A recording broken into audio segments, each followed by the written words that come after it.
Hello everybody, my name is John Watkins. If you're taking the time to watch this video, thank you very much. So I'm just doing my post and recording, and hopefully this all works out and get it uploaded to YouTube and successfully get it into where people can get that shareable link. So yeah, just talking about residential schools. This has been a very in-depth topic for me. As a First Nation person, I personally have family members that have been in residential schools. My great uncles and aunts have experienced firsthand what a residential school has, and our family still has experienced what the results of residential schools are.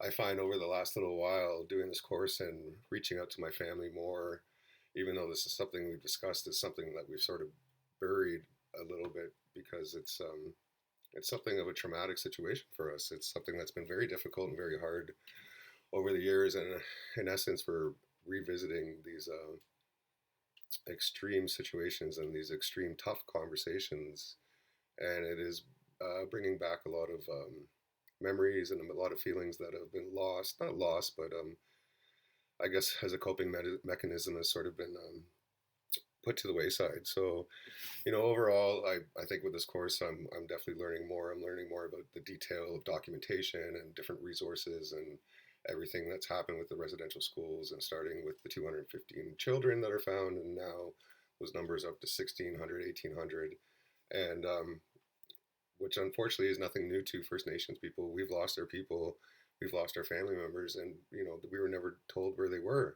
or what happened to them. So unfortunately, this is not new news to most First Nation or Indigenous communities. But bringing awareness, and hopefully this sparks, just like this course, sparks conversation and discussion, and promotes a bit of empathy and understanding and acknowledgement. I think that's a big part of reconciliation too, is just acknowledging these things and trying to get closer for First Nation people. For me as an educator, I think one of the main things that, like, how would this better enable me as a teacher? So a big reason why I did get into teaching is to be an advocate for First Nation people, but also to lead it by example. I came from a very troubled childhood, not with a family history of a lot of different things, but I've become a very well educated person. I'm now a teacher. I was actually a certified arborist for over 18 years, and I just made this at the ripe young age of 43 years old. About a year and a half ago, made the decision to become a teacher. So for me, it's about leading by example, and the more I get to know colleagues and teachers and other teachers when I work with them, is when you talk about reconciliation or even talking about teaching Aboriginal history or culture and stuff like that, I find that a lot of people are afraid to offend. So my level of thing is, although this is something that's very traumatic from my past, it's something finding that balance of controlling emotion, and because it is hurtful and it does bring up a lot of past demons in essence.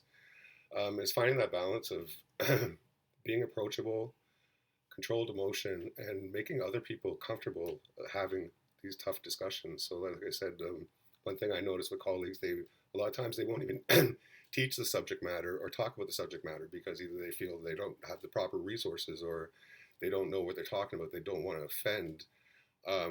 But with me dealing with these people and educating them and ensuring and assuring them that it's okay to have these tough conversations, and even if you have these questions, please ask someone, please talk about it, because these are the people that are going to make the difference. I'm the only First Nation teacher in my school board that I'm aware of, so I can only do so much. So having these people and these allies that can speak on behalf and feel comfortable in talking about it. So I would say my approach moving forward is just controlled emotion, approachability, and be able to talk to these things in a very in a calm manner, even though sometimes it is difficult to digest some of these things, and they're tough conversations, and sometimes they're graphic.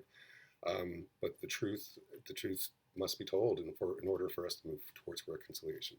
So thank you very much for your time, everybody.